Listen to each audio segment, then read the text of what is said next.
दोस्तों, अब खेल पलट चुका है। ऋतिक अब पूरी तरह समझ चुका है परी और नो की चालबाजी। उसने तय कर लिया है, इस बार वो इन दोनों को पूरे परिवार के सामने बेनकाब करेगा, वो भी ठोस सबूतों के साथ। जी हाँ दोस्तों, क्योंकि सास भी कभी बहू थी में अब आने वाला ट्विस्ट सबको हिला देगा। असल में ऋतिक को शक तब हुआ जब उसे रणविजय की हरकतें अजीब लगने लगीं। उसने चुपचाप अपने आदमियों को भेजा और रणविजय की पूरी जांच करवाई। जो सच्चाई सामने आई, उसने ऋतिक के पैरों तले जमीन खींच ली। रणविजय को शरीफ इंसान नहीं था। वो पहले भी जेल जा चुका था, कई लड़कियों की जिंदगी बर्बाद कर चुका था, उन्हें पैसों के लिए इस्तेमाल कर छोड़ देता था। सोचिए, जब एक भाई को यह सब पता चले तो क्या वो अपनी बहन की शादी ऐसे आदमी से होने देगा? ऋतिक ने सब कुछ जाकर अपनी मां तुलसी को बताया। तुलसी का दिल टूट गया, लेकिन अब उसने भी ठान लिया, ये रिश्ता नहीं होगा, कम से कम मेरे जीते जी तो बिल्कुल नहीं। तुलसी ने रणविजय से सच्चाई पूछी, क्या तू जेल गया था? क्या तू लड़कियों को धोखा देता है?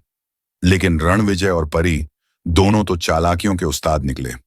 रणविजय ने अपनी मासूमियत का नकाब पहन लिया और परी ने अपने पुराने आंसू वाले ड्रामे से सबका दिल पिघला दिया।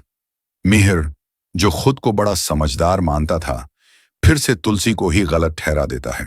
वो गुस्से में कहता है, शायद मैं भी रणविजय की तरह कुछ ही दिनों का मेहमान हूं यहां। यानी अब वो अपनी ही पत्नी को भावनात्मक रूप से तोड़ने पर उतर आया है।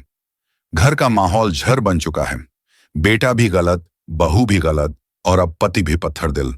बस तुलसी अकेली है जो सच बोल रही है। लेकिन अब ऋतिक चुप नहीं रहेगा। उसने सबूत इकट्ठे कर लिए हैं, ऐसे सबूत जो नो, परी और रणविजय तीनों की असलियत सबके सामने लाकर रख देंगे। इस बार न कोई ड्रामा काम करेगा, न कोई झूठ।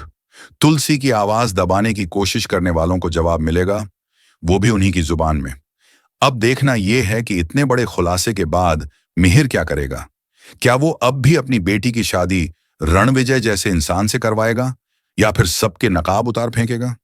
कमेंट में बताइए, क्या आप चाहते हैं कि यह शादी रुके या सच सबके सामने आने के बाद ही ताश के ये महल ढहें?